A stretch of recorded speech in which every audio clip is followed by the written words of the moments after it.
네, 기적의 TV 상담받고 대학 가자 매주 금요일 공부의 비법 시간을 통해서 인사드리겠습니다. 안녕하세요, 김두희입니다.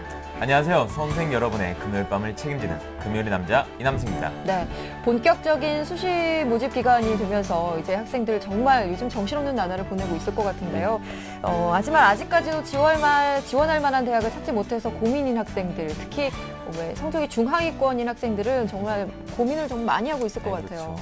네, 대입으로 가는 길 여러 가지 방법이 있는데요. 그중 중위권 학생들이 서울 경기권 대학으로 갈 수 있는 길을 알려주는 전형이 있습니다. 바로 전공 적성 검사입니다. 네, 전공 적성 검사 오늘 여름 특강 제5탄 그 마지막 시간인데요. 수시 합격의 당락을 결정짓는 논술 특강을 지난주까지 저희가 보내드렸는데요. 이번 주 전공 적성 검사 특강 시간을 마련해서 준비 방법부터 대비 방법까지 적성 검사, 전공 적성 검사로 대학 갈 수 있는 방법, 비법 전해드리도록 하겠습니다. 네, 오늘도 최고의 적성 검사 전문가와 함께합니다. 먼저 중하위권 수험생들의 구세주가 될 분이죠.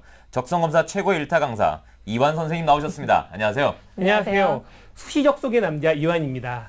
학생들이 대개 전공 적성 검사 경쟁률을 보면 낮으면 30대 1, 높으면 70대 1로 상당히 높다고 생각할 수도 있는데 또 별거 아니다 말하는 학생들도 많이 있어요. 근데 70대 1이라고 한다고 하면 700명이 지원했다면 690명을 제쳐 합격할 수 있는 상당히 힘든 경쟁률이거든요. 힘들지만 방법이 있습니다. 오늘 그 합격의 비법을 알려드릴 테니까 채널 고정하십시오. 네, 그 70대 1의 그 1이 여러분이 될 수 있는 그 주인공이 될 수 있습니다. 자, 그리고 또 한 분의 소문난 인기 강사분을 모셨는데요. 전공 적성 검사의 쪽집게 선생님으로 불리는 아름다운 미모의 하윤미 선생님 모셨습니다. 어서 오세요. 네, 안녕하세요. 네, 전국에 계신 우리 수험생 여러분, 지금 이제 2시간 후면요, 벌써 9월이 됩니다. 자, 시간이 이렇게 흐르고 있는데 여러분들은 지금 어디서 무엇을 하고 있나요? 뜨끔하셨나요?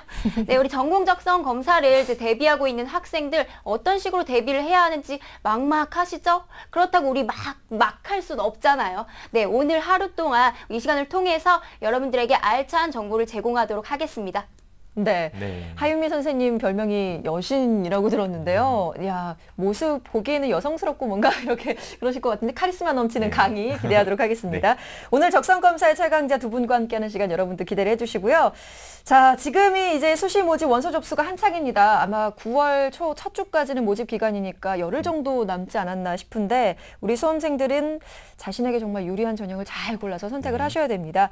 이완 선생님께 좀 여쭤보고 싶은데요. 전공 적성검사 전형, 이 전형은 주로 어떤 학생들이 지원을 하면 유리하고 또 좋은 건가요? 되게 이제 수험생들이 많이 가는 게시판에 보면은 수시 합격생들이 하는 걸 보면은 와, 되게 그 문구가 와, 내가 이 학교에 가다니 그런 문구가 많이 있는데 정시 합격자의 문구를 보면은 아, 내가 이 학교에 가다니 그런 문구가 많이 있어요. 그런 것처럼 정시는 대부분 자기 수능 점수에 맞춰가기 때문에 대부분 높게는 갈 수가 없죠. 대부분 하향 지원이 되는 경우가 많이 있지만 수시는 그렇지 않다는 거죠. 수시는 대부분 자기 성적보다는 대부분 높게 가는 경우가 많이 있거든요. 특히 전공 적성검사 같은 경우에는 내신도 안 좋고 모의고사도 안 좋은 학생들이 마지막 서울 수도권 갈 수 있는 찬스라고 할 수가 있습니다. 나는 내신이 안 좋다. 모의고사가 안 좋다 하는 학생 같은 경우에는 한번 적성검사에 도전하면 좋으리라 생각을 합니다. 네, 감탄사가 바뀔 수 있는 거군요. 그렇네요. 네, 그렇다면 올해 전공 적성 검사의 출제 경향과 문제 유형 또 어떨지 궁금한데요. 하윤미 선생님, 작년과 비교해 볼 때 어떤가요? 네, 작년과 비교해 봤을 때 올해 같은 경우에 이제 한신대라든지 성결대학교 같은 경우에 이제 새롭게 전공 적성 검사를 도입하기 시작을 했거든요. 그리고 이제 외국어 문제를 출제하는 학교라든지 이제 주관식 문제를 출제하는 학교가 조금씩 늘어나고 있는 경향이기 때문에 학생 여러분들은 본인이 이제 어떤 대학을 선택해야 될지 여러분 좀 신중히 생각을 하셔야 될 것 같습니다. 네. 오늘 두 분과 함께 하면서 전공 적성 검사로 대학 갈 수 있는 방법에 대해 여러분에게 전해드릴 텐데요. 전공 적성 검사를 준비하는 수험생들 이 시간을 놓치지 마시기 바랍니다. 네. 자, 그럼 기적의 TV 상담받고 대학 가자. 먼저 이한 선생님의 전공 적성 검사로 대학 가는 방법에 대한 특강부터 시작하겠습니다.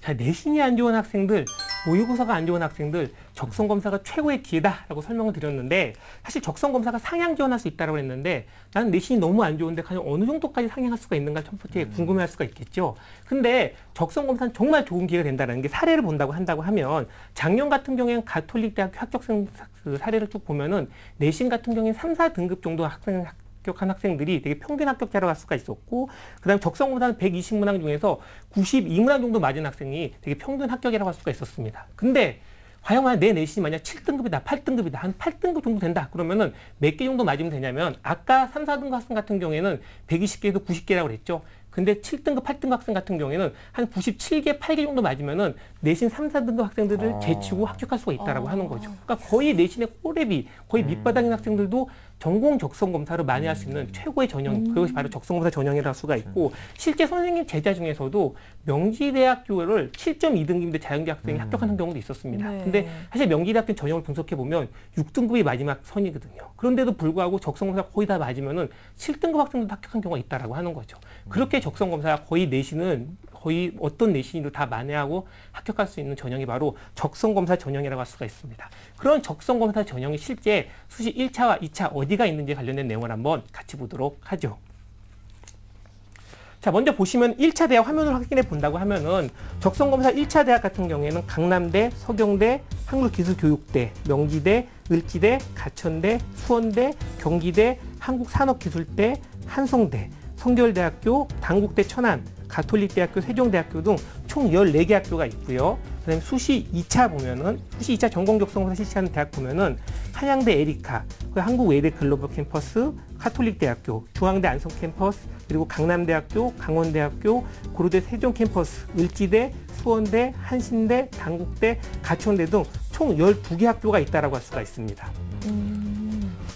지금까지 봤던 상당히 많은 학교가 전공 적성검사를 실시하고 있는데 아까 말씀드렸듯이 내신이 아주 안 좋아도 합격할 수 있는 그런 학교가 이런 학교가 있다는 걸 보시면 되고 대부분 학교의 그 경향을 보면은 서울 수도권 대학이 많이 있고 근데 최상위권 대학은 없습니다. 그렇지만 중하위권 대학 중에는 상당히 갈만한 좋은 학교들이 많이 있다는 거 첫 번째 알아주시면 좋고요. 그렇다면 이렇게 적성검사 그래 난 내신이 안 좋은데도 합격할 수 있는 좋은 기회가 될 수 있다는 걸 알 수가 있었는데 이런 적성검사가 뭔지에 관련된 내용을 한번 적성검사 분류를 통해서 한번 알아보도록 할게요. 자, 먼저 보시면 적성검사 분류는 크게 보면 세 가지로 나눠진다고 할 수가 있습니다. 학생들의 잠재 능력을 측정하는 그런 적성적 형태의 유형이 있고 그 다음에 학생들의 교과 능력을 측정하는 교과형 문제가 있습니다. 마지막은 두 개를 혼합한 혼합형 문제가 있다고 할 수가 있는데요. 자, 먼저 여러분들이 대부분 교과형 같은 경우 수능과 비슷하니까 어느 정도 알고 있는데 적성형 문제 제대로 모르기 때문에 한번 적성형 문제를 예시를 통해서 한번 같이 설명을 드리도록 할게요.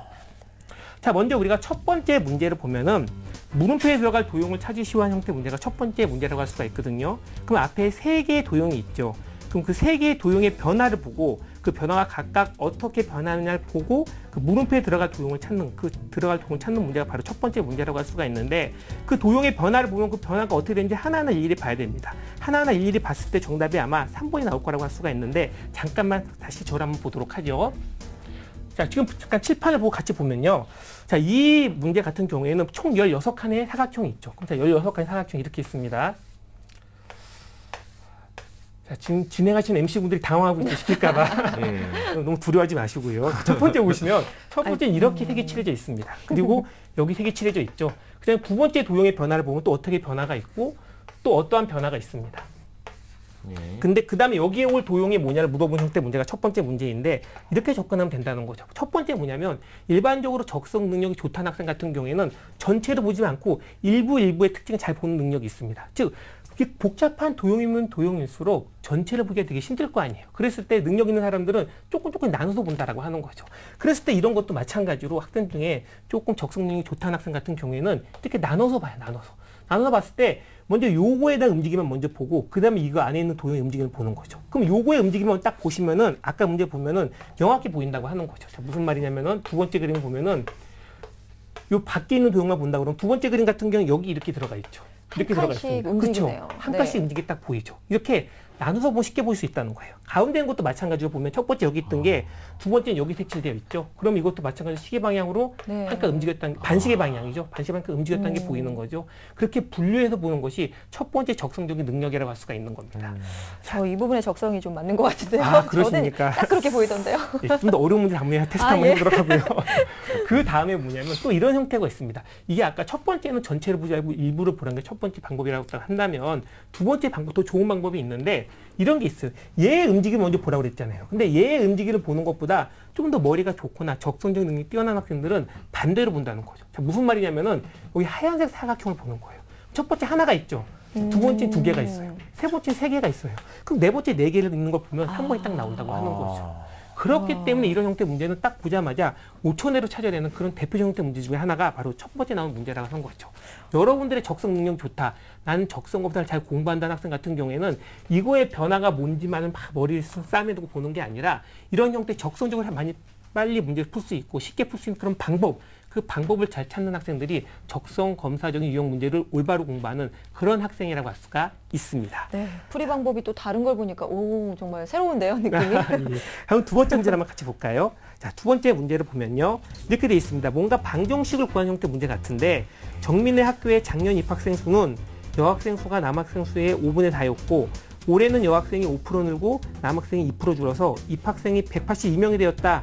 작년에 입학한 수는 모두 몇 명인가? 라는 걸 묻는 겁니다. 상당히 방정식 복잡히 나오는데 아까 진행하시는 분들이 열심히 풀고 계시던데 답을 못 구하시더라고요. 아, 네. 실제로 폭로하고 있습니다. 지금 아이고, 보시면은 복잡하니까 포기하게 되더라고요. 근데 사실은 이 문제는요. 보자마자 10초 내로 정답이 나오는 거예요. 자, 무슨 말이냐면 물어보는 게 작년에 입학한 학생 수를 물어봤죠. 근데 첫 번째 줄 보면 이렇게 돼 있습니다. 작년에 정민학교의 작년 입학생 수는 여학생 수가 남학생 수의 5분의 4였다는 거죠. 그럼 무슨 말이냐면은 남학생 수가 5명이면 여학생 수는 4명이란 말이 되는 겁니다. 여학생 수가 남학생 수의 5분의 4이기 때문에. 그럼 남학생 수가 5에서 여학생이 4명이 된다면 남학생이 10명이 되면 여학생은 8명이 되는 거죠. 즉 남학생과 여학생의 합이 9의 배수가 되는 거예요. 그럼 9의 배수가 1, 2, 3, 4번 중에 4번밖에 없구나. 그리고 4번 체크하는 거죠. 뭔가 계산하는 게 아니라 문제의 특징에 따라서 보자마자 정답을 딱딱 구하면 되는 형태의 문제가 바로 이와 같은 두 번째 문제라고 할 수가 있습니다. 저희가 문제를 푸는 거에 대해 상당히 이렇게 고정관념이 있는 것 같아요. 그렇죠. 이제 이런 게 좀 예. 풀어 있는 학생들은 유리할 것 같은데요. 그렇죠. 수능적으로 보나 아니면 중간고사 아니면 기말고사적으로 접근하니까 약간 어렵지 약간 방법을 감각적으로 접근한다 그러면 훨씬 쉽게 풀 수 있는 형태의 문제가 많이 있는 것이 바로 적성검사의 특징이라고 할 수가 있죠. 네. 자, 그다음에 그 다음번 문제를 한번 같이 보도록 할게요. 그 다음번 문제를 보면은 이렇게 되어 있습니다. 국어와 동요를 찾으시오라고 나와 있습니다. 그럼 그 예문이 한글, 우리말, 국문학, 훈민정 이렇게 나와 있는데 이게 각각의 한글의 의미, 그리고 우리말의 의미, 국문학의 의미, 그리고 훈민정음의 의미를 각각 공부하는 것이 수능적 접근이라고 한다고 하면 적성적인 접근은 이 국어란 걸 분석해 보라는 거죠. 국어를 분석해 보면 국어가 나라 국가의 말씀원이죠. 그럼 나라에 대한 말인 거죠. 나라 중에 우리나라 말일 거 아니에요. 그럼 그대로 우리나라 말이 2번이 정답이 되는 겁니다. 네. 그렇게 분석적으로 접근했었을 때 정답을 찾을 수 있는 것이 바로 수능의 언어 형태 문제의 특징이다라는 걸 알아두시면 되고요. 마지막 한번 문제를 같이 보도록 할게요. 또 언어 문제인데요. 이렇게 돼 있습니다. 6개의 야구팀이 A, B, C, D, E, F 이렇게 나눠져 있는데 이거를 셋씩 두 리그로 나눈다고 한다고 합니다. 그런다고 했었을 때 E와 F는 다른 리그에 속해야 되고 C팀이 소속된 리그에는 A 혹은 B팀이 반드시 소속되어야 된다고 하는데 그런다고 했었을 때 한번 이 조건에 충족시키는 그 리그가 뭐가 되는가를 1번, 2번, 3번, 4번 중에 고르는 건데 이런 형태 문제는 딱 학생들이 대부분 보자마자 그 리그를 크게 두 개로 나눈 다음에 A, B, C, D, E, F를 막 배분을 시켜봅니다. 두 개를 배분시켜보는데 그렇게 보면 오래 시간이 걸리는 형태 문제가 바로 이런 형태 문제라는 거죠. 적성적인 접근은 그냥 빨리 예문을 보고 정답이 아닌 걸 딱딱딱 지우는 겁니다. 그러니까 리그를 나누는 게 아니라 정답이 아닌 걸 역으로 지우는 거죠. 조건이 있으니까. 조건을 보면 첫 번째, 두 번째 줄 보면 단 E와 F는 다른 리그에 속하다고 그랬는데 4번 봤더니 EF가 같은 리그에 속해 있습니다. 그럼 4번은 정답이 아닌 거예요. 두 번째 조건에 C팀에 소속된 리그에는 A 혹은 B팀이 반드시 소속되어 있어야 된다고 그랬는데 2번을 봤더니 AB가 같은 팀에 소속되어 있죠. 그럼 C가랑 둘 중에 하나 같은 팀에 소속되어 있었는데 같이 소속되어 있지 않으니까 2번도 정답이 안 되고 네. 또 3번을 봤더니 A와 B 둘 중에 하나가 C랑 같은 소속팀이 되는데 AB가 다 같은 소속팀이 돼 있죠. 그럼 바로 3번 C도 정답이 안 된다는 걸 알 수가 있는 거죠. 그러니까 정답이 1번밖에 안 남기 때문에 1번 체크해주면 되는 형태 문제가 바로 이와 같은 적성검사 문제라고 할 수가 있습니다. 다양한 방법으로 문제를 접근해야 될 것 같은데 딱 예. 문제를 보자마자 직관적으로 알아야 될 것 같아요. 그렇죠. 그래서 뭔가 자꾸 공식을 이용하려고 한다든지 그런 형태는 아까 말씀드렸듯이 순수적 접근이거든요. 네. 그런 게 아니라 다른 우리가 일정 어떤 지식이 아닌 무슨 감각적으로 풀 수 있는 방법이 있지 않을까. 그거를 고민하는 것이 바로 적성검사 문제 푸는 키라고 할 수가 있습니다. 네. 상당히 당황하시면서 강의를 들으시는데 다음에 꼭 지능검사 한번 보도록 하고요. 그다음에 보시면은 이제 적성검사 분류에 관련된 내용이 있죠. 적성검사 분류에 관련된 내용이 있는데 아까 첫 번째 분류가 우리가 적성검사적인 형태 문제 유형을 본 거고요. 두 번째 아까 유형이 분류가 뭐가 있었다고 하냐면 교과적 형태 문제가 있다고 말씀을 드렸었죠. 근데 교과적인 적성검사 문제는 수능과 비슷합니다. 수능과 비슷한데 약간의 차이점이 있다고 그런다면 수능보다 비교적 난이도가 좀 낮고 그리고 긴 지문이 나오기보다는 짧은 지문, 짧은 문항, 그러니까 문항 자체가 길지가 않고 짧게 나오는 그런 특징을 가진 것이 바로 적성검사 문항이라는 특징이라고 할 수가 있습니다. 좀 더 뭐 깊게 언어랑 수리를 나눠서 본다고 하면 언어 능력 같은 경우에는 일단 외국어가 들어가 있는 특징을 가지고 있어요. 일반적인 직무적성검사 그런 형태 문제는 외국어가 들어있지 않은데 대학에 들어가는 전공 적성검사만 외국어가 들어있는 특징을 가지고 있고요. 그 다음에 언어 파트에서 문학 문제가 비교적 비중 있게 나온 또한 특징을 가지고 있습니다. 근데 문학에는 예전 같은 경우에는 고전 문학이 안 나왔는데 작년부터는 문학에 관련된 부분도 고전 문학에 나오고 있는 그런 특징을 가지고 있다는 거야. 그런 것이 바로 해당되는 적성검사 문항 중에서 교과적 출제되는 문항의 언어 능력의 특징이다라는 걸 알아두시면 되고요. 수리 파트 같은 경우에는 수원이 기본적으로 출제가 되는데 수원뿐만이 아니라 미적분이라든지 아니면 확률 통계까지 출제가 되는 것이 바로 적성검사 중에 교과적으로 출제되는 그런 대학 문제 유형의 특징이라고 할 수가 있습니다. 네.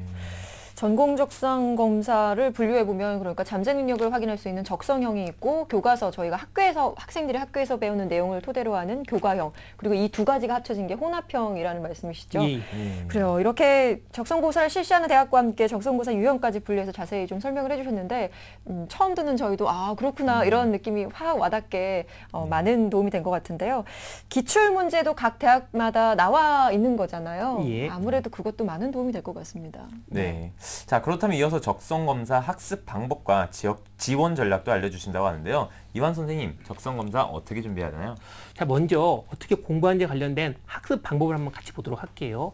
기본적으로 학습 방법은 적성형 출제되는 대학과 그리고 교과로 출제하는 대학이 좀 다르게 공부를 접근할 필요가 있습니다. 일단 적성형 출제된 같은 경우에는 기본적으로 소문이 많이 있어요. 그냥 적성검사적으로 출제된 대학은 공부해도 소용없다는 소문이 많이 있는데 사실 잘못된 거죠. 아까 말씀드린 것처럼 아까 우리가 잠깐 봤던 그런 문제도 각각 문제 유형별로 이건 이렇게 해결하면 된다라는 해결 방법을 안다 그러면 비슷하게 나온 문제를 빨리 풀 수가 있는 거죠. 그런 해결 방법을 익히는 게 되게 중요한 거죠. 근데 그게 쉽게 설명드리면은 우리가 이제 암기를 잘한다는 사람들 있잖아요. 기억을 잘한다는 사람들이 실제 암기력이 높은 사람도 있지만은 그렇지 않고 우리가 흔히 잘 아는 뭐 연상법이나 그런 여러 가지 방법을 써서 암기를 잘하는 학생들도 많이 있다고 하는 거죠. 그런 연상법 그런 여러 가지 방법을 익히는 것이 바로 적성형 대학을 출제하는 그 대학의 대비 방법이라고 할 수가 있습니다. 근데 그런 대비 방법, 그러니까 적성형 대학에 대한 그 아까 말씀드린 뭐 연상법이나 그런 적성적으로 해결하는 그 방법을 익히는 건 결국은 기출 문제를 보고 각 기출 문제를 분석을 해서 그 기출 문제에서는 그 대학 기출 문제에서는 어떤 적성 부족을 해결하는 방법이 있었지를 잘 정리한다고 한다고 하면 그런 정리를 통해서 아마 그 해당된 문제를 다 충분히 풀 수 있는 방법을 익힐 수 있다라고 생각할 수가 있고요. 자, 그 다음에는 교과형 대학이 있습니다. 자, 교과형 대학이 있는데 교과적으로 출제되는 대학 같은 경우에는 결국 핵심은 뭐냐면은 교과 대학이 수능과 비슷하게 출제되기 때문에 수능과 같이 공부하는 게 되게 중요합니다. 그래서 수능 공부를 할 때에도 예를 들어 내가 지원한 대학 같은 경우가 교과형으로 출제가 되는데 그 교과 중에서도 문학이 출제되는 대학이다. 그런다고 하면은 그 문학을 수능도 공부하면서 동시에 적성검사도 같이 공부하는 것이 핵심이라고 할 수가 있고 거기다 플러스 알파 핵심 또 뭐가 있냐면 적성검사 보는 것 중에 교과적인 출제라고 한다고 하더라도 그 교과적인 출제가 수능과 똑같은 유형은 아닙니다. 문제 유형이 각 대학별로 특이한 유형이 있어요. 그러니까 여러분들 꼭 그 대학의 기출 미리 풀어봐서 그 대학에서는 수능형으로 비슷하게 나오지만은 어떤 형태의 문제 유형이 나온다는 걸 잘 익히고 그거와 비슷한 형태의 문제를 해결하는 그런 형태의 연습을 하는 것이 되게 중요한 키포인트라고 할 수가 있습니다. 네. 자, 그 다음에 지원 전략을 한번 간략히 본다고 하면 전공 적성검사 지원 전략 관련된 부분 같은 경우 크게 세 단계로 나눈다고 하거든요. 첫 번째 단계는 뭐냐면 일단은 최저가 있는 대학을 지원하는 게 좋습니다. 그러니까 수능 최저가 있는 대학을 지원하는 게 좋습니다. 수능 최저가 있는 대학이 얼마큼 좋냐? 한번 사례로 말씀드리면은 한양대 예를 들면요. 한양대가 되게 평균 한 30대 1 정도 되거든요. 근데 한양대 실제 최저가 있는데 한양대 조사를 해봤습니다. 실질 경쟁률 얼마큼 되는 조사를 해봤더니 한양대 실제 경쟁률이 얼마큼 될 것 같아요? 30대 1 정도 되는 경쟁률 중에서. 그래도 반 정도요? 정도? 15대 1? 실제 조사를 해봤더니요. 일단 최저로 못 넘긴 학생과 그리고 실제 응시를 하지 않아서 다 빼고 응시한 학생들 중에서 최저를 넘은 학생만 조사를 해봤더니 약 3대 1 약간 넘는 수준밖에 안 된다는 거죠. 그러니까 거의 90% 학생들이 날아가는 겁니다. 그만큼 경쟁률이 확 줄어드는 것이 바로 최저가 있는 데의 특징이기 때문에 1단계는 최저가 있는 데가 지원하는 것이 중요하다라는 걸 알아두시면 되고, 그다음에 2단계 관련된 부분은 어떤 게냐면 나의 적성검사 유형과 똑같이 맞추는 게 중요하다고 하는 거죠. 무슨 말이냐면은 내가 전공 적성을 내 실력과 일치시키는 겁니다. 내가 만약에 영어를 잘 본다. 그러면은 영어를 출제하는 대학을 지원하는 게 맞다라고 하는 거죠. 기본적으로 영어 같은 경우에는 비중이 10% 이상이 나옵니다. 모든 대학 10% 이상 나옵니다. 그렇기 때문에 영어를 잘하는 학생들은 영어를 출제하는 대학을 지원하는 것이 맞고, 아까 말씀드렸듯이 난 수원을 잘한다 하는 학생들 같은 경우에는 수원을 많이 출제하는 대학을 지원하는 게 맞고, 난 수포자다 하면은 수원 출제하지 않는 그 적성적인 문제를 출제하는 그런 대학을 지원하는 것이 맞다라고 할 수가 있습니다. 자, 마지막 지원 전략 3단계 같은 경우에는 결국 자기가 지원을 할 때는 크게 묶는 게 좋다는 거죠. 즉, 나는 적성형 대학을 지원하겠다 그러면 적성형 대학만을 대부분 지원을 하고, 수능형, 교과형 대학을 하겠다, 지원하겠다는 학생들은 교과형 대학만을 지원을 한다고 하면은 묶어서 같이 공부할 수 있다라고 하는 거죠. 그런다고 그러면 훨씬 더 공부하는데 많은 시간을 절약할 수 있기 때문에, 그렇기 때문에 여러분들이 지원할 때에도 그 유형에 맞춰서 맞는 유형을 하나 이렇게 몰아서 같이 지원하는 것이 최고의 지원 전략이 된다라는 거를 알아두시면 됩니다. 자, 이제 마지막으로 한번 정리해 볼 텐데, 가장 중요한 내용을 하나 선생님이 빼먹었습니다. 뭘 빼먹었냐면 이걸 빼먹었는데, 바로 핵심적인, 중간중간 얘기를 했지만 핵심적인 게 결국 뭐냐면은 결국 적성검사의 고득점, 그리고 적성검사를 합격하게 된 학생들의 핵심은 기출문제 분석이 있다라고 할 수가 있습니다. 그거는 수능적으로 출제를 하거나 교과적으로 출제를 하거나 마찬가지예요. 일단 기출문제를 분석을 해서 그 기출문제별 해결 방법을 알고 어떤 형태의 유형이 나온다고 한다고 하면 그 유형에 관련된 내용을, 비슷한 형태의 문제를 반복적으로 찾는 게 중요하고, 특히 수능형, 교과형 출제된 대학 같은 경우에도 그 기출문제를 분석해서 같은 형태의 문제를 EBS나 기타 교재를 통해서 뽑아서 문제를 본다고 한다고 하면은 거의 모든 형태의 문제를 풀 수가 있다라고 하는 거죠. 그것이 가장 대비하는데 중요한 내용이라고 할 수가 있습니다. 전공 적성 검사는 결국 학생들이 정보가 많이 없고 학교 선생님들도 정보가 많이 없어서 잘 모르는 선생님들이 많이 있어요. 그래서 정보가 없어서 지원하기 힘들고 공부하기 힘든 과목이라고, 그리고 힘든 전형이라고 얘기를 많이 하는데, 역으로 말하면 그 정보에 관련된 걸 잘 아는 학생들은 오히려 합격하기가 더 높은 전형이라 할 수가 있는 거죠. 그 지금 이 시간에 말씀드린 내용이 다 엑기스만 말씀드렸으니까 이거 내용 아는 거 하나만으로도 아마 다른 학생보다 훨씬 더 차별화돼서 성적을 올릴 수 있는 중요한 키포인트가 되리라 생각을 합니다. 네. 어떤 전형이든 기출 문제를 확인해 보는 거는 필수가 될 것 같습니다. 네, 기출 문제 꼭 확인해 보시고요. 전공 적성 검사 학습 방법과 함께 학습 지원 전략까지 이완 선생님이 특강을 들으니까 여러분도 쉽게 이해가 되셨지요. 선생님 말씀대로 지금부터 준비한 거, 그리고 이 시간을 통해서 이 수업을 들은 것 자체로도 큰 장점이 될 거니까요. 한번 도전해 보시기 바랍니다. 네, 그동안 전공 적성 검사에 대해 막연하게 생각했던 학생들도 오늘 이완 선생님 특강이 큰 힘이 됐을 것 같습니다. 네, 그리고 더 기대되는 수업도 기다리고 있습니다. 네. 적성 검사 세부 대비 방법 하윤미 선생님께서 준비하고 계시니까요. 이 시간도 기대해 주시고요. 이완 선생님께서 콕콕 집어주신 적성 검사 특강 되짚어 보겠습니다.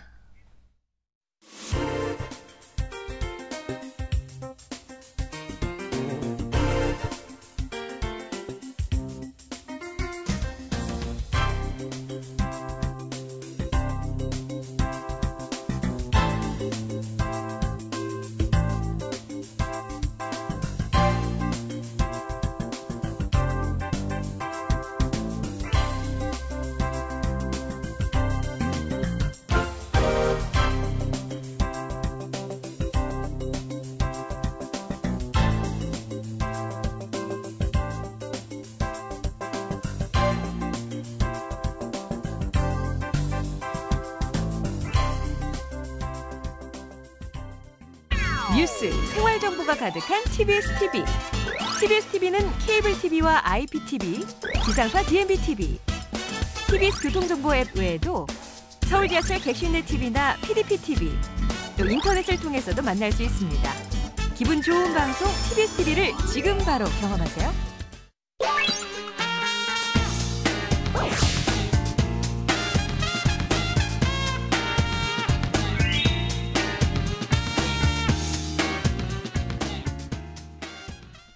네, 지금부터 전공 적성 검사를 어떻게 대비를 해야 하는지 막막한 학생들을 위해서 여러분들 제가 가뭄에 단비를 내려드리도록 하겠습니다. 자, 이제 앞서 이제 유한 선생님께서요, 이제 전반적인 내용을 쭉 설명을 해드렸는데, 저와 이제 함께 보실 부분은 자, 그거에 대한 이제 세부 방법에 대해서, 대비 방법에 대해서 함께 이제 살펴보도록 하겠습니다. 이제 앞서도 이제 분류를 했듯이 학교 출제 유형별로 어떤 식으로 분류를 해주냐면요, 먼저 우리 잠재 능력을 평가한다고 하는 적성형의 학교가 있었죠. 자, 적성형의 학교가 있었고, 그 다음에 교과적인 부분을 또 출제를 하는 교과형 학교가 있었고, 그 다음에 두 개가 혼합되어 나오는 혼합형의 학교가 있었습니다. 자, 먼저 자신이 어떤 대학을 지원을 할지를 먼저 명확히 해주신 다음에요, 여러분 그에 맞는 대비 방법이 필요하거든요. 근데 이제 외국어 문제가 이제 출제되는 학교도 있기는 하지만 모든 대학은 언어 능력과 수리 능력을 꼭 평가를 하고 있죠. 그래서 언어, 수리 기준으로 여러분 각각 어떤 식으로 대비를 해야 되는지를 한번 보도록 할게요. 자, 먼저요, 이제 첫 번째 적성형으로 출제되는 이제 학교 같은 경우에 언어 문제가 어떤 식으로 나오는지를 한번 보실 텐데요. 그러니까 내용적으로 이제 보시면 이제 간단한 단어의 뜻을 물어본다든지 기본적인 어휘력 또는 이제 논리로 이제 문제를 접근해 나가는 방법들이 있는데요. 쉽게 말하면 여러분들 교과적인 부분 있죠. 수능을 대비하지 않은 학생들도 충분히 풀 수가 있다라는 내용이에요. 아주 희망적인 내용이죠. 자, 문제를 여러분 함께 보시면서요, 어떠한 문제들이 이제 출제되고 있는지를 직접 이제 볼 건데, 여러분 이런 문제들 같은 경우에는요, 여러분들이 어렵지 않게 풀어줄 수 있기 때문에 학생부 성적이 이제 낮은 학생들 같은 경우에도요, 적성검사 문제 몇 개를 더 맞춤으로 인해서 충분히 이제 역전하실 수 있는 기회의 확률이 높은 문항들입니다. 자, 지금 화면에 이제 나오고 있는 문제는요, 이제 명지대학교에서 나왔던 문제인데요. 자, 같이 한번 보시면 이제 보기에서 괄호 안에 공통으로 들어갈 단어를 이제 물어보는 문항이죠. 자, 보시면 여러분 첫 번째 문장. 음식은 갈수록 줄고 뭐뭐뭐는 할수록 는다. 그럼 첫 번째 문장을 보시고 뭔지 아시겠어요?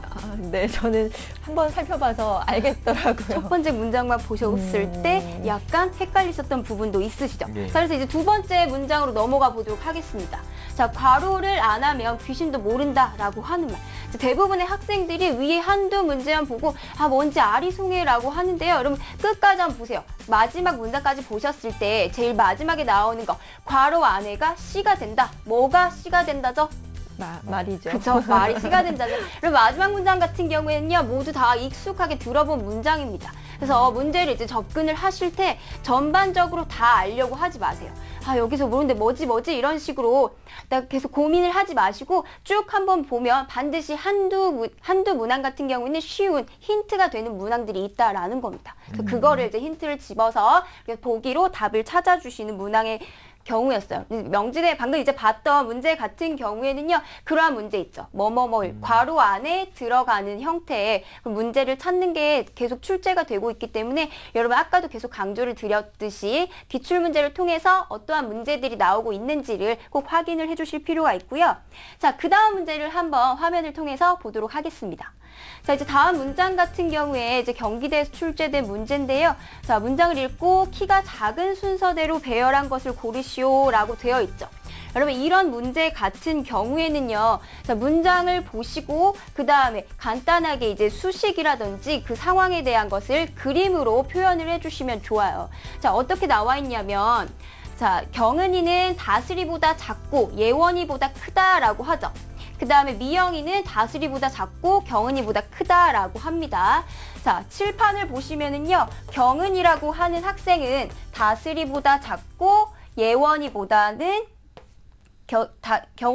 다슬이의 경우는 경원이보다는 작고 얘보다는 크다라고 한다라고 이런 식으로 부등식으로 여러분 간단하게 표시를 해주시면 그 문제 상황을 조금 더 파악을 하시는데 시간이 빠르게 걸린다라는 점이에요. 마찬가지로 이런 식으로 논리적으로 이제 접근하는 문제거든요. 그러니까 언어에 대한 특별한 지식을 물어보는 게 아니라 논리적으로 어떤 식으로 접근해 가는지에 대한 부분이기 때문에 자, 이러한 문제 스타일도 마찬가지로 이제 학교별로 문항에 대해서 질문하는 게 약간은 비슷하게 또 출제가 되는 경향이 있기 때문에 그런 부분을 꼭 한번 확인을 해보시고요. 자, 그 다음에 우리 이제 교과형으로 출제되는 학교 중에서 여러분 언어가 어떤 식으로 출제되는지를 한번 볼게요. 자, 언어는 어떻게 나오냐면 여러분들 뭐 수능이라든지 모의고사를 지금까지 계속 이제 준비를 해오는 학생이 있을 텐데요. 자, 거기에서 나오는 문학이나 비문학 같은 경우가 있죠. 그래서 그런 부분을 공부하셨을 때 문항을 보시면 똑같이 나온다라는 거예요. 자, 실제로 다음에 한번 화면을 한번 보도록 할게요. 자, 이제 화면을 보시면 지금 나와 있는 문제가 뭐냐면요. 여러분 6월 달에 보신 모의평가에 나온 문제입니다. 그 중에서 앞에 지문은 다 제외를 하고 거기에 대한 이제 문항들만 나와 있는 건데 적성 검사에도요 문제가 이런 식으로 똑같은 스타일로 출제가 된다라는 거예요. 자, 어떤 문제요? 여러분 위글의 내용과 일치하지 않는 것, 문맥상 무엇과 바꾸어 쓸 수 있는지, 그다음에 어떠한 상황을 나타내기에 가장 적절한 것은 이런 문제들 아주 익숙하게 봐 오셨죠, 여러분. 자, 그래서 여러분 화면으로 다시 이제 돌아오시면은요.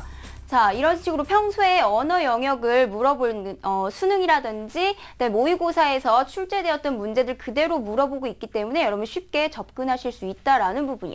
그렇지만 이제 적성 검사에서의 차이점은 뭐냐면 수능보다는 지문이 조금 짧다라는 내용이죠.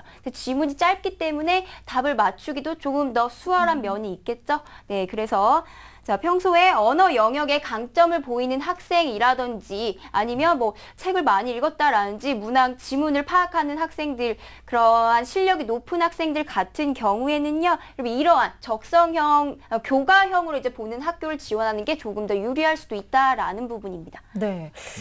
언어 영역 같은 경우에는 아무래도 적성형은 뭐랄까 문제를 잘 읽고 차분히 생각을 하면 풀 수 있는 경우가 많으니까 실수를 안 하는 게 좀 중요할 것 같고요. 그렇죠. 교과형 같은 경우 수능을 충실히 준비한 친구라면은 수월하게 풀 수 있지 않을까 이런 희망적인 생각이 드는데요.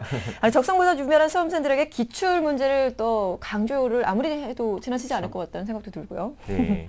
네, 이어서 수리영역 대비법도 설명해 주신다고 하는데요. 하윤미 선생님, 수리영역 역시 교과형이랑 적성형에 나누어서 공부해야 되나?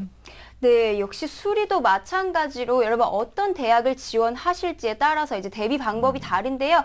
먼저 이제 적성형 학교에 같은 경우에 수리 같은 경우는 이제 어떠한 문제들이 나오냐면 우리가 또 평소에 쉽게 접해보지 못했던 생소한 유형들이 나옵니다. 마찬가지로 기출 문제를 보시고 여러분 꼭 유형을 확인을 해주셔야 되는데요.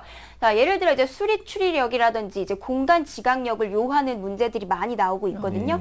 근데 그 중에서도 이제 또 수리력을 묻는 문제들도 있습니다. 근데 여기에서는 아주 심한 교과적인 부분이 아니라 중학교 때 배웠던 내용이라든지 아니면 고등학교 1학년 과정에서 배웠던 내용의 정도로 우리가 나오고 있기 때문에 만약에 여러분 그런 부분 같은 경우에는 이제 중학교 때 배웠던 내용들 여러분 배운 지 조금 시간이 오래되셨기 때문에 좀 까먹으셨을 수도 있을 것 같아요. 그래서 기억 저 멀리에 있는 부분들을 끄집어내기 위해서 여러분 고등학교 1학년 수학이라든지 중학교의 수학에 나오는 개념들을 다시 한번 짚어볼 필요도 있을 것 같습니다. 네, 먼저 자 어떤 식으로 이제 문제가 나오는지를 여러분 한번 볼게요. 자, 적성형 같은 경우에 수리 문제는요. 다음에 나오는 화면을 보시고 이야기를 나눠볼 텐데요.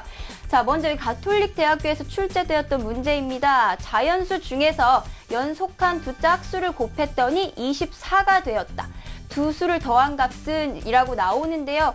교과 공부를 너무너무 열심히 한 학생들. 자, 학생 칠판을 보시고 자, 어떤 식으로 풀 거냐면요. 수열 부분에서 연속한 두 짝수? 그러니까 n이랑 그 다음은 n 플러스 2.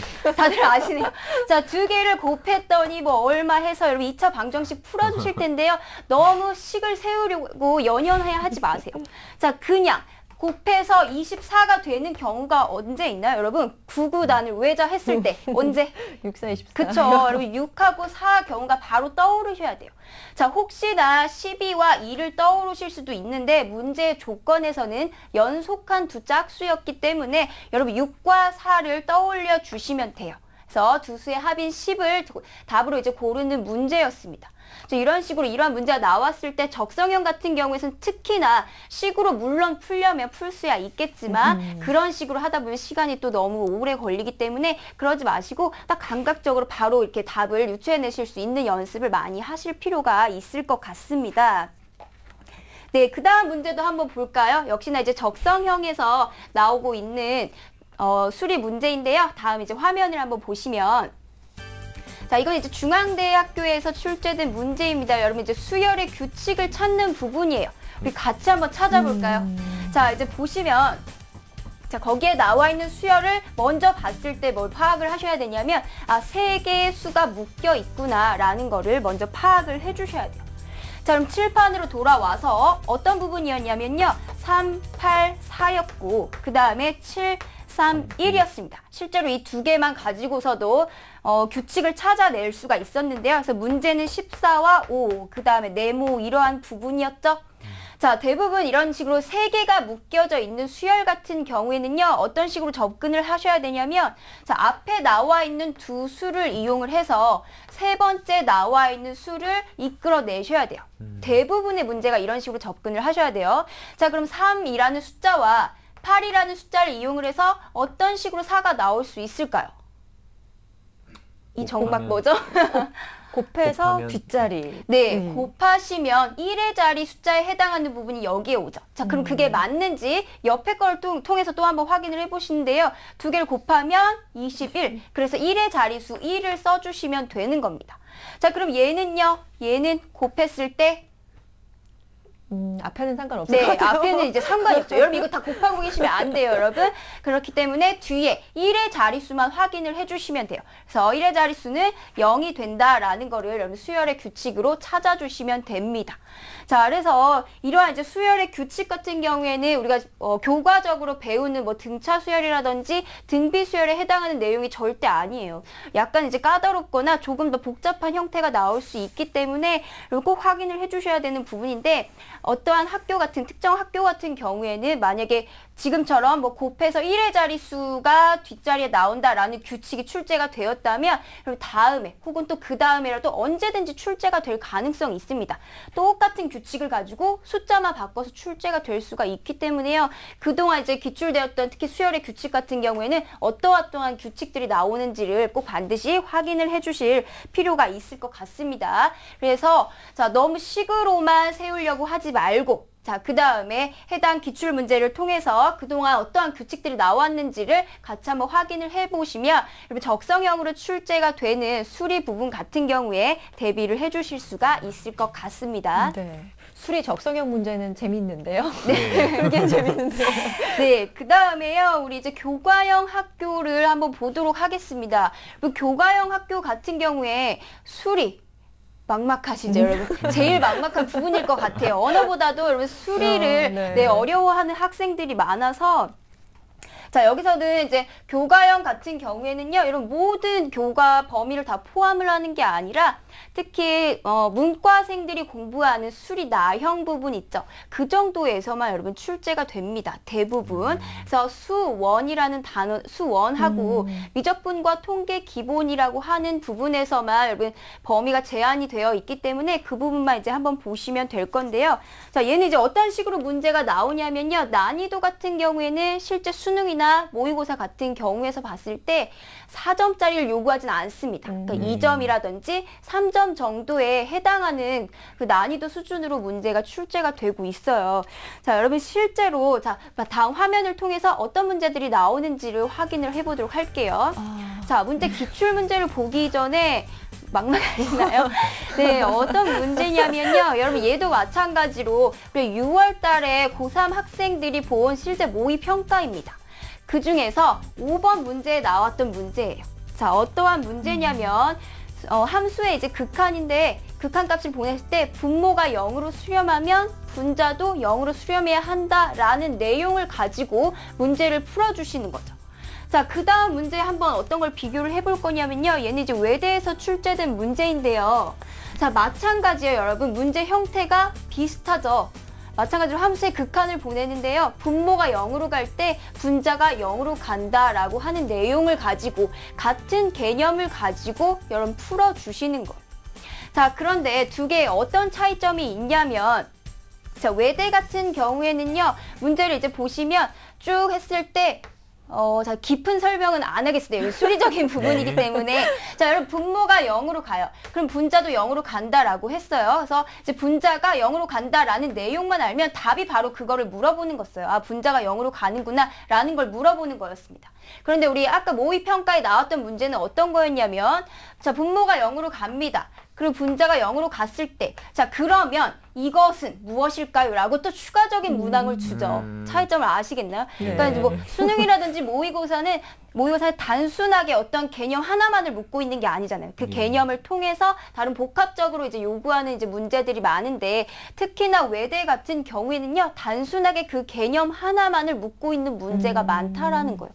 그래서 아무리 이제 수능보다 쉽다라고는 하지만 어떤 식으로 쉬운지 비교가 좀 되시나요? 그래서 단순 개념만 가지고서도 풀 수 있는 문제들이 나온다라는 거예요. 자, 하지만 또 불행히도 모든 학교가 다 그런 건 아니고요. 자, 다음에 또 문제를 한번 보도록 하겠습니다. 자, 지금 나와 있는 것도 마찬가지로 선생님 일부러 비교하기 쉽게 6월 달에 나왔던 문제를 가지고 이제 확인을 해볼 건데요. 6월 같은 경우에 지금 16번 문제가 자, 두 근이 나옵니다. 그래서 이제 두 근의 합과 두 근의 곱, 즉 근과 계수와의 관계를 가지고 문제를 풀어주는 건데요. 다음에 나오는 문제, 가천대에서 출제된 문제도 역시 형태가 똑같죠. 비슷하죠. 두 근이 나오고요. 그 다음에 근과 계수와의 관계를 통해서 마찬가지로 문제를 풀어주시는 겁니다. 근데 이제 가천대학교 같은 경우에는 외대하고 달리 수능의 문제와 거의 흡사하다라고 보실 수가 있어요. 그래서 복합적인 개념을 묻는다라고 했잖아요, 수능에서. 마찬가지로 가천대에서도 약간 또 복잡하게 나올 수가 있기 때문에 그런 부분들을 꼭 학교별로 확인을 해 주셔야 될 것 같습니다. 네, 그래서 우리 교과형으로 이제 출제되는 학교 같은 경우는요, 우리가 교과 시간에 배울 때 혹은 또 수능에서 자주 출제되는 문제를 보시면 어떤 게 중요한지 알잖아요, 여러분 다들. 그죠? 자, 행렬에서는 뭐 역행렬 계산하는 게 중요해요. 뭐 행렬의 연산이 또 중요해요. 그다음에 로그 같은 경우엔 상용 로그, 지표 가수 구하는 문제, 이런 식으로 중요한 포인트들이 있죠. 적성에서도 마찬가지의 포인트를 가지고 출제를 한다라는 거예요. 자, 실제로 오늘 아침에도 선생님이 이제 강남대학교 강의를 하고 왔는데요. 그쪽에 나온 이제 확률 통계 부분에 어떠한 문제들이 나왔냐면, 뭐 조건부 확률이라든지, 그 다음에 뭐 표준화, 정규화 시키는 거, 그 다음에 뭐 독립시행의 확률, 이런 식으로 교과적으로 비중이 있고 중요한 부분들이 역시나 적성에서도 중요하게 다뤄진다라는 부분입니다. 자, 여러분 혼합형은요, 마찬가지로 적성, 교과가 같이 나오기 때문에 방금 말씀드렸던 이러한 유형들을 골고루 여러분들이 공부를 해주실 필요가 있습니다. 자, 이런 식으로 이제 분류를 하셔가지고 여러분들이 공부를 해주셔야 되는데, 중요한 것은 뭐냐면 여러분 막연히 이것도 하고 저것도 하지 마시고 본인이 지원하고자 하는 대학을 가장 먼저 잘 선택해야 되는 게 제일 중요한 것 같습니다. 네, 원하는 대학이 있으면 길이 더 확실히 보일 것 같습니다. 기출 문제는 어떤 전형에서든지 꼭 확인해 보시는 게 좋겠고요. 아무래도 수리 영역의 교과형은 저희가 문제를 봐도 아, 이거는 저희가 감히 범접지 못할 그런 적성 검사였던 것 같은데요. 어떻게 대비해야 될지 여러분께서는 짐작이 되실 겁니다. 꼭 놓치지 마시고 오늘부터라도 좀 한번 준비를 해보시는 것도 좋을 것 같습니다. 네, 그럼 하윤미 선생님께서 콕콕 짚어주신 적성고사 세부대비법 대입해보겠습니다.